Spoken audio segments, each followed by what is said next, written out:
Al via a Realmonte il servizio di noleggio scooter elettrici e di e-bike, guide naturalistiche locali e mappatura siti da visitare, grazie a un protocollo d'intesa siglato dall'amministrazione realmontina rappresentata da Sabrina Lattuca e un'azienda specializzata del settore. Il percorso della bellezza continua e finalmente arriva un ulteriore servizio che ci dice che Realmonte Città della Scala dei Turchi è anche green, un servizio che è frutto di una manifestazione di interesse e affidato alla Moviti SRLS.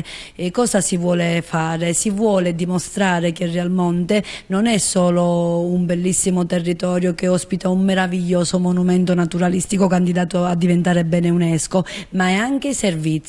È viaggiare a doppio binario, da un lato promuovere il territorio in modalità ecosostenibile appunto e dall'altro è fare sì che cresca l'indotto socio-economico del territorio. I turisti avranno la possibilità di muoversi liberamente su tutto il territorio provinciale, partendo appunto da Realmonte, trovando una postazione dove verranno messi a disposizione questi motorini elettrici, totalmente elettrici, anche delle biciclette. Da lì un viaggio esperienziale, un viaggio verso la bellezza, un viaggio in un territorio magico e unico che è Realmonte, città della Scala dei Turchi. Si tratta di un accordo tra il Comune di Realmonte e l'azienda Moviti che rappresento, che si è aggiudicata questa manifestazione di interesse, quindi si è aggiudicato questo appalto per quanto riguarda la mobilità ecosostenibile.